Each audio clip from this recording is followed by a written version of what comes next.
Beberapa kenangan yang gak terlupakan dari Ratna rahimahullah, dia itu pribadi yang sangat memegang teguh prinsip agamanya, Islam.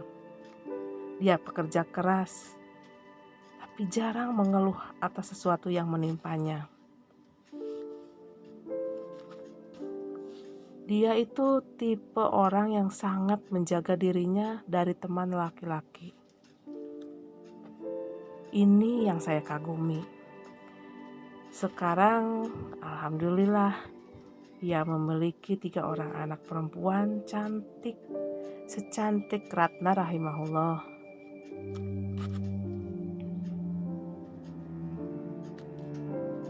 Kita doakan semoga Ratna rahimahullah ditempatkan di tempat terbaik di sisi Allah Subhanahu wa Ta'ala. Dan semoga 3 anak cantiknya ini menjadi anak yang solihah, yang diimpikan kedua orang tuanya, dan menjadi anak yang berbakti kepada orang tuanya, yaitu Teten dan istri. Amin. Ketika itu almarhum ya istri saya waktu itu sakit gitu ya, ketika itu usaha sedang di puncak-puncaknya gitu kan.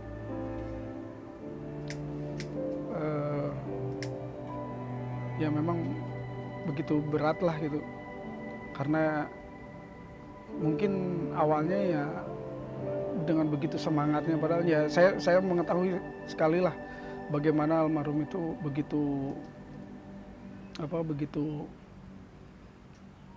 begitu pekerja keras gitu ya. Saya masih ingat kalau misalnya saya tidur kurang, ketika saya menyuruh istri saya untuk beristirahat gitu, kalau misalnya siang, ayo Mi istirahat dulu. Tapi ada kata-katanya itu, beliau bilangnya gini, Abah aja lah yang istirahat, karena Abah yang suka sakit-sakitan gitu. Itu yang mengena gitu ya, yang masih ingat gitu kan. Jadi begitu capeknya, begitu beratnya seorang istri, tapi dia masih menghargai suaminya. Udahlah, Abah yang lebih capek, sok Abah yang istirahat. Yang suka sakit-sakitan itu Abah gitu. Padahal saya tahu istri saya juga capek gitu. Tapi beliau senantiasa ya seperti itu gitu. Sampai suatu ketika ya istri saya ngedrop gitu ya, kesehatannya menurun gitu.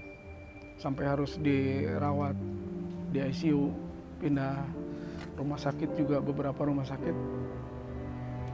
Dan sampai akhirnya ya pukulan terberat kami, ya terutama bagi saya, ya istri dipanggil oleh Allah Subhanahu wa Ta'ala.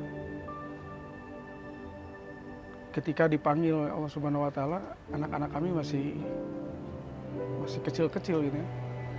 Yang pertama masih berusia 11 tahun, dan yang terkecil itu masih 1,5 tahun. Jadi kadang begitu berat ya ketika ditinggal. Memang betul ada yang mengatakan bahwa ditinggal istri itu akan lebih berat dibandingkan dengan ditinggal orang tua gitu. Itu memang terasakan sekali gitu ya. Begitu beratnya gitu. Begitu beratnya ketika anak-anak merengek ketika akan sekolah. Kami di rumah berempat, tidak ada siapa-siapa.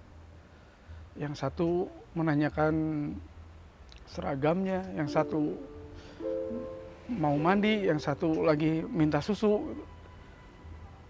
Berat memang itu, terbayang gitu kan, ketika tidak ada bantuan itu gitu.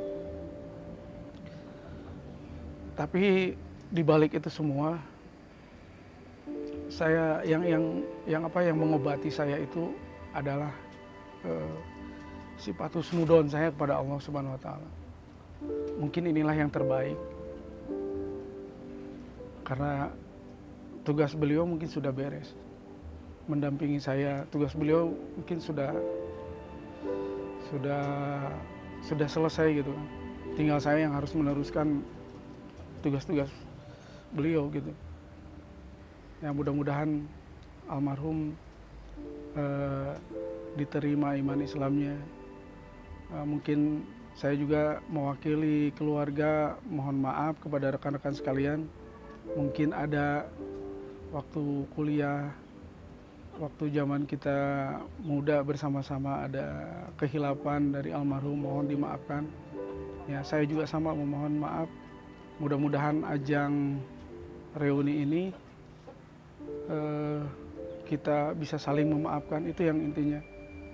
Karena tidak ada kesuksesan yang abadi, tidak ada kesuksesan yang paling tinggi, yaitu selain daripada kita mendapatkan ridho Allah nanti di akhirat kelak.